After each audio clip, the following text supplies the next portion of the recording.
오늘은 지난 시간에 다룬 가짜돈 시스템이 우리 삶을 어떻게 몰래 무너뜨리는지 아주 무시무시한 도둑 이야기를 해보려고 합니다. 오늘의 주제는 인플레이션은 세금보다 무섭다입니다. 여러분, 혹시 작년이랑 올해 장 보실 때 어떠셨나요?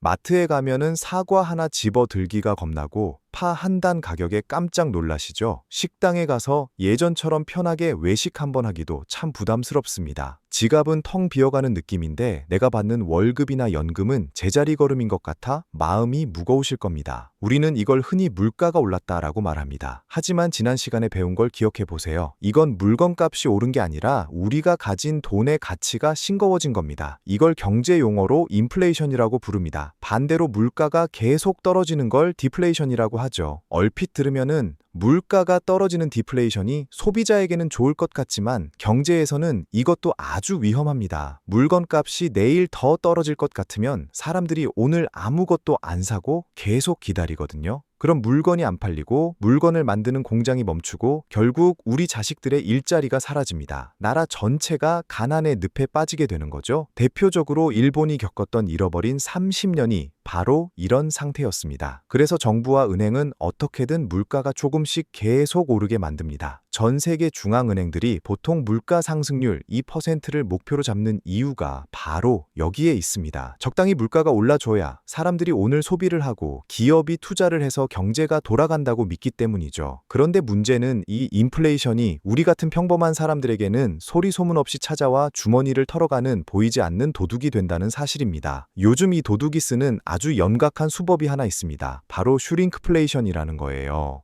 이름이 좀 어렵죠? 슈링크는 줄어든다 라는 뜻입니다. 즉, 가격은 예전이랑 똑같이 두는 대신 내용물의 양을 몰래 슬쩍 줄이는 겁니다. 예를 들어볼게요. 여러분이 즐겨 드시던 과자 봉지를 뜯었는데 예전보다 질소가 더 많고 과자 개수는 줄어든 느낌 받은 적 있으시죠? 혹은 비누 두께가 예전보다 얇아지거나 냉동 만두 봉지에 든 개수가 한두 개 슬쩍 줄어드는 식입니다. 마트에서 파는 우유 용량이 1000ml에서 어느새 900ml로 줄어들기도 하고 캔 참치의 무게가 살짝 가벼워지기도 하죠. 가격표는 똑같으니 우리 같은 소비자들은 물가가 안 오른 것처럼 착각하기 쉽습니다. 하지만 실제로는 내가 내는 돈에 비해 얻는 가치가 줄어든 것이니 이것도 아주 무서운 인플레이션의 변종입니다. 내 지갑에서 돈을 직접 꺼내가는 게 아니라 내가 산 물건의 가치를 깎아먹는 식으로 도둑질을 하는 셈입니다. 자, 그럼 이 인플레이션이라는 녀석이 통제 불능 상태가 되면 어떤 일이 벌어질까요?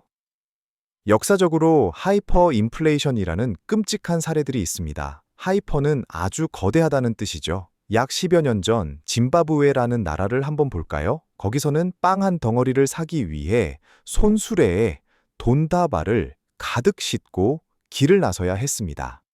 길거리에 돈이 떨어져 있어도 아무도 줍지 않았다고 해요. 종이보다 가치가 없었으니까요. 심지어 100조 달러짜리 지폐가 나오기도 했습니다. 0이 도대체 몇 개인지 셀 수도 없는 엄청난 큰 돈이지만 그 돈을 다 줘도 계란 몇 알 겨우 살 수 있었습니다. 국가가 빚을 갚으려고 돈을 미친 듯이 찍어내다 보니 돈이 흔한 돌멩이보다 못하게 된 겁니다. 옛날 독일에서도 비슷한 일이 있었습니다. 1차 세계대전이 끝나고 나서 물가가 미친 듯이 올랐는데요. 당시 독일 사람들은 카페에서 커피 한 잔을 마시면서도 미리 계산을 했다고 합니다. 커피를 다 마시고 나면 그 사이에 커피 가격이 또 오를까봐 겁이 났기 때문이죠. 아이들이 돈다발을 벽돌처럼 쌓아서 장난감을 대신해 놀고 엄마들은 화폐를 땔감으로 써서 아궁이에 불을 피웠습니다. 나무를 사는 것보다 돈을 태우는 게 더 쌌기 때문입니다. 이 믿기 힘든 사건들은 모두 정부가 감당할 수 없는 빚을 갚기 위해 돈을 무한정 찍어내서 돈의 물을 너무 많이 탔기 때문에 벌어진 일입니다. 우리가 지난 시간에 배운 M2, 즉 통화량이 미친 듯이 늘어나면 이런 비극이 생깁니다. 돈이 너무 흔해져서 아무도 그 가치를 믿지 않게 된 것이죠. 그런데 제가 왜 인플레이션이 세금보다 무섭다고 했을까요? 여러분, 세금은 고지서라도 날아옵니다. 내가 이번 달에 얼마를 내는지 내 눈에 보이죠. 세금이 너무 과하다 싶으면 항의라도 할 수 있고 투표로 정치인을 심판할 수도 있습니다. 하지만 인플레이션은 다릅니다. 고지서도 없고 누구에게 따질 수도 없습니다. 자고 일어나면 내가 가진 돈의 구매력이 조용히 사라집니다.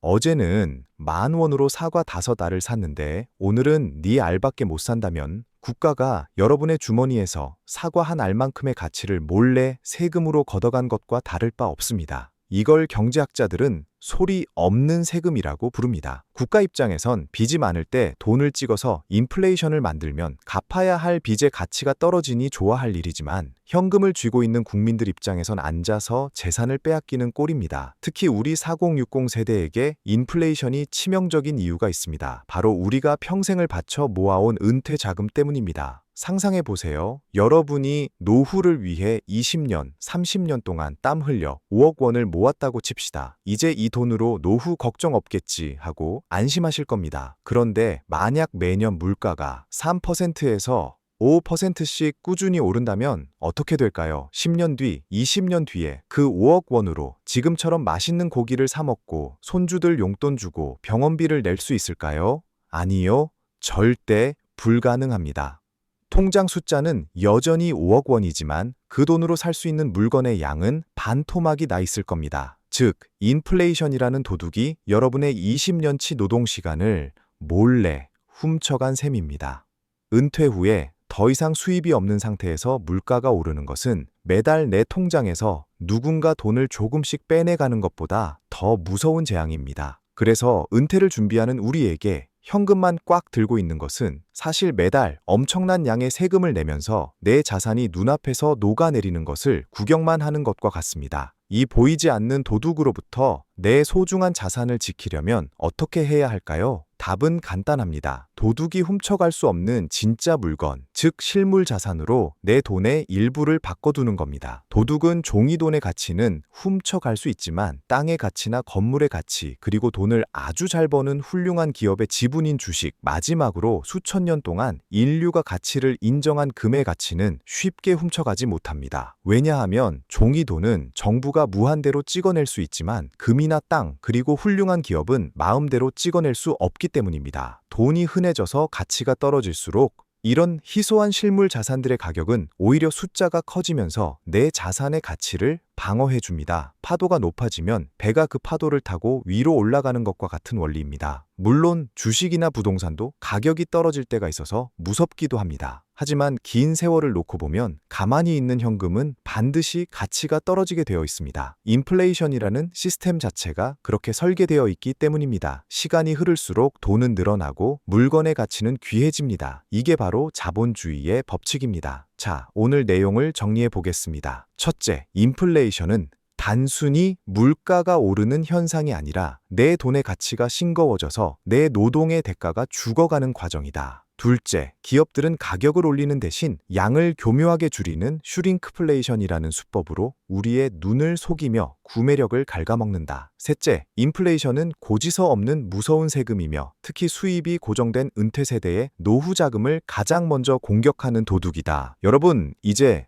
돈을 그냥 은행에 넣어두고 모으기만 하면 안 된다는 사실을 확실히 깨달으셨나요? 내 소중한 노동의 대가를 지키기 위해서는 인플레이션이라는 거대한 파도를 타고 넘을 수 있는 진짜 자산에 대해 반드시 공부해야 합니다. 현금이라는 안락한 감옥에 갇혀 안심하고 있으면 어느새 여러분의 노후 자산은 소리 없이 녹아 없어질지도 모릅니다. 오늘 영상이 여러분의 노후 준비에 작은 경종이 되었기를 바랍니다. 오늘 공부는 여기까지입니다. 다음 시간에는 더 흥미롭고 조금은 뼈아픈 주제를 가져오겠습니다. 바로 나라가 잘 산다는데 나는 왜 힘들까? 라는 주제입니다. 뉴스에서는 우리나라 경제가 세계 몇 위다, 수출이 잘 된다 하며 나라 전체는 부유해졌다고 하는데 왜 우리 서민들의 삶은 더 팍팍해지기만 하는지 그 숨겨진 경제의 비밀과 소득의 불균형에 대해 파헤쳐 보겠습니다. 오늘 내용이 도움되셨다면 주위 친구분들께도 공유해 주시고 구독과 좋아요로 함께 공부해 주세요. 여러분의 자산을 지키는 든든한 동반자 월스트리트 다람쥐였습니다. 감사합니다.